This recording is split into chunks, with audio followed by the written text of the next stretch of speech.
माशाल्लाह अल्लाह पाक तव्हांखे तमामु ख़ूबसूरत आवाज़ ॾिनो आहे तव्हांजी लाउडनेस। अच्छा मां वरी थोरी फैन थी वेंदी आहियां जंहिंजी मूंखे लाउडनेस सुठी लॻंदी आहे, मां मज़ो अची वेंदो आहे मूंखे। हा, हाई स्केल में म्यूज़िक हुजे न त पोइ मुंहिंजी हिकिड़ी पर्सनली हिकिड़ी चॉइस इहा आहे त हाई स्केल हुजे त पोइ मूंखे लॻंदो आहे त हा टोन बि मथे अची वई त एनर्जी जेका आहे सा वधी थी वञे। अच्छा इहो ॿुधायो त इन टोन में ॻाइण जे लाइ जेकॾहिं तव्हां रोज़े सां हुजो या त मुश्किल थींदी आहे?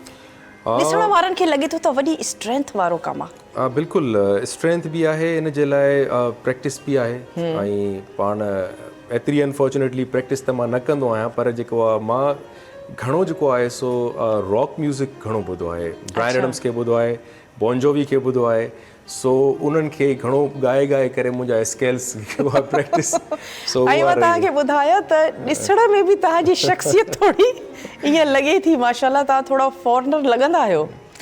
हा, ॾिसण में मां जॾहिं तव्हांखे ॾिठो त ईअं फील थींदो आहे त उहा ई ॻाल्हि अची वई त जंहिंखे तव्हां ॿुधो था, जंहिंसां तव्हां इंस्पायर था थियो, त उहा काथे न काथे तव्हांजी शख़्सियत में उहो नज़र अचे थो। केतिरो भला रियाज़ कंदा आहियो? जेकॾहिं असां ॻाल्हि कयूं 24 घंटनि जी, त वक़्तु कढंदा आहियो रियाज़ जो? हफ़्तनि जी ॻाल्हि कयो। अच्छा, बिल्कुलु, छो जो असां जंहिं फील्ड में हिन टाइम आहियूं त असांखे हिन फील्ड खे 100% मां न खयो आहे। अच्छा, ऐं चाहींदे बि न खयो आहे। सो इन जे करे कोशिशि कंदो आहियां पोइ हफ़्ते में ॿिए हफ़्ते कुझु न कुझु म्यूज़िक खे टाइम ॾियां।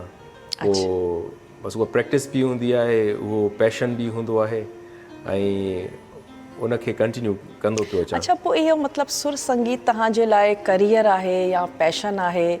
जीअं तव्हां ज़िक्र कयो त हे कंप्लीट तव्हां हिनखे वक़्तु न ॾींदा आहियो, त पोइ इहो ज़िंदगी गुज़ारण जे लाइ जेको असां एज़ अ प्रोफेशन कुझु खणंदा आहियूं त उहो पोइ तव्हांजो छा आहे? प्रोफेशन मां पर्सनल मुंहिंजो बिज़नेस आहे।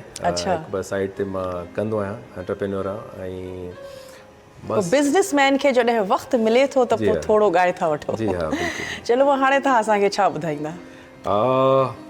हाणे तव्हांखे सॉन्ग वरी मां चाहींदसि त सचल थी वञे।